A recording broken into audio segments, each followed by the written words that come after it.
فأمسكوهن بمعروف أو سرحوهن بمعروف ولا تمسكوهن ضرارا لتعتدوا ومن يفعل ذلك فقد ظلم نفسه ولا تتخذوا آيات الله هزوا واذكروا نعمة الله عليكم وما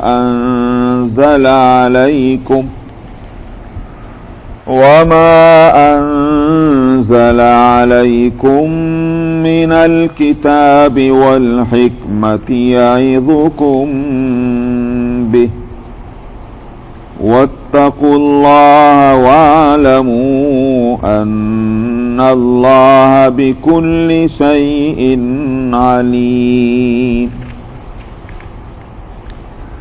وإذا طلقتم النساء فبلغن أجلهن فلا تعضلوهن أن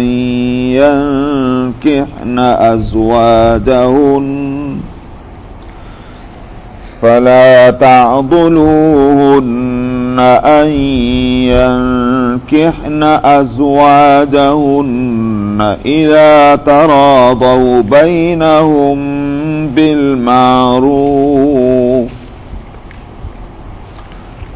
ذلك يوعظ به من كان منكم يؤمن بالله واليوم الآخر ذلكم أزكى لكم وأطهر والله يعلم وأنتم لا تعلمون والوالدات يرضعن أولادهن حولين كاملين لمن أراد أن يتم الرضاعة وعلى المولود له رزقهن وكسوتهن بالمعروف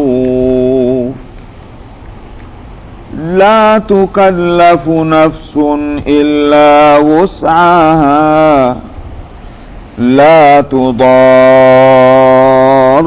والدة بولدها ولا مولود له بولده وعلى الوارث مثل ذلك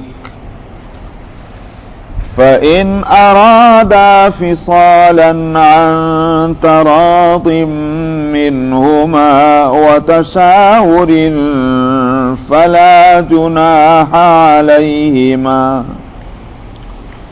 وإن أردتم أن تسترضعوا أولادكم فلا جناح عما آتيتم بالمعروف واتقوا الله واعلموا أن الله بما تعملون بصير.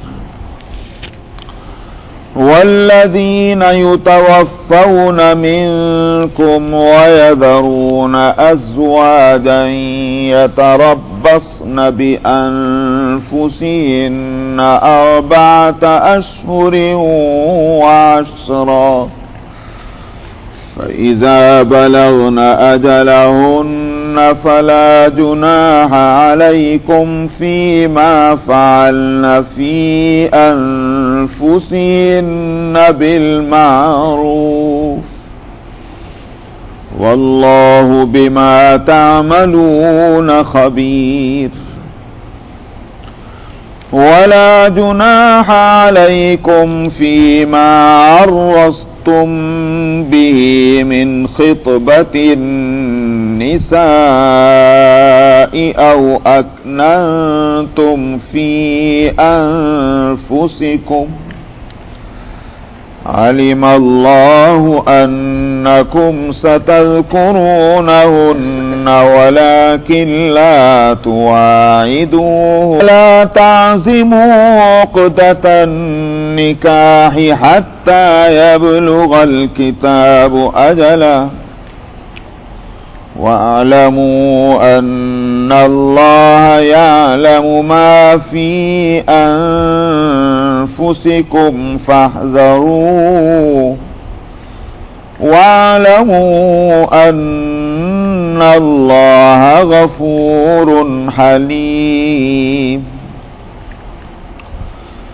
لا جناح عليكم إن طلقتم النساء ما لم تمسوهن أو تفرضوا لهن فريضة ومتعوهن على الموسع قدره وعلى المقتر قدره متاعا بالمعروف حقا على المحسنين. وإن طلقتموهن من قبل أن تمسوهن وقد فرضتم لهن فريضة فنصف ما فرضتم إلا أن يعفون أو يعفو الذي بيده عقدة النكاح وأن تعفوا أقرب للتقوى ولا تنسوا الفضل بينكم إن الله بما تعملون بصير. صدق الله العظيم.